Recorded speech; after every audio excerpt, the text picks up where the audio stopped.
ka-riders, ako nga pala si Edmond at welcome sa aking motovlog.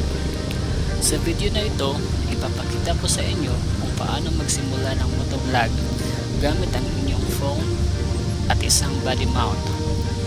Perfect ito para sa mga gustong mag-vlog pero walang mamahaling equipment.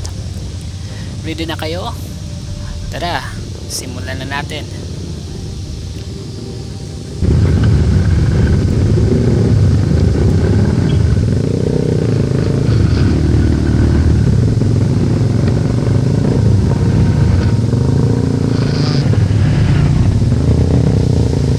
Para sa mga hindi pamilyar, ang body mount ay isang strap o harness na isusuot mo sa katawan.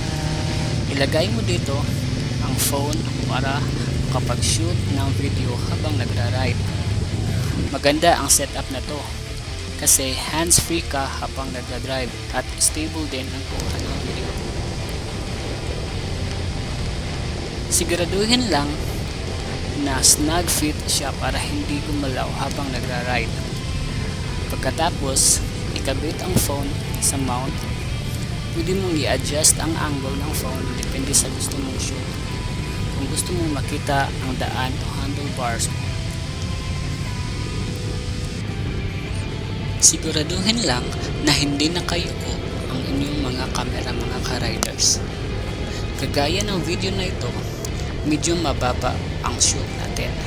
Pero as I said, pwede nyo naman siyang i-adjust depende sa gusto nyong shoot o footage. Stable at smooth ang footage gamit ang body mount.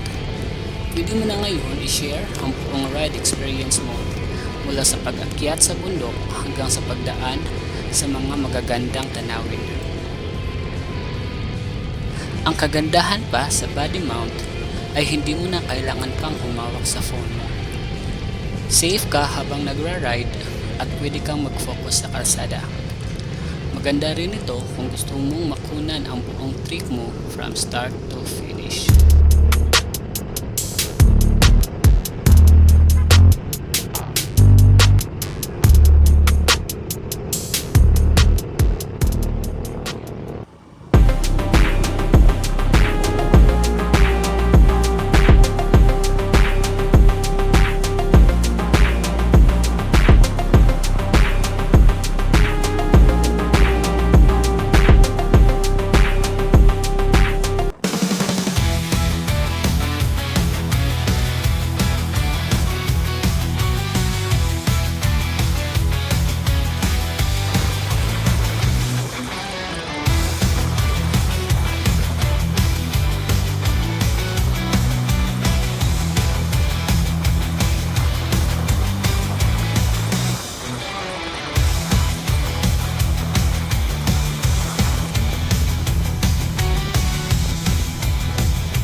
Kaya mga ka-riders, kung gusto nyo magsimula ng motovlog gamit lang ang phone at body mount, simulan nyo na.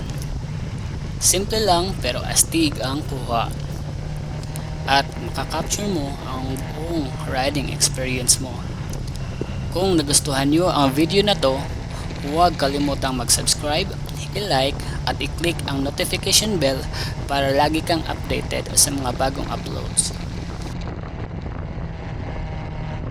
Ride safe mga ka-riders at magkita-kita tayo ulit sa susunod na vlog. Ingat lagi sa daan. Bye-bye!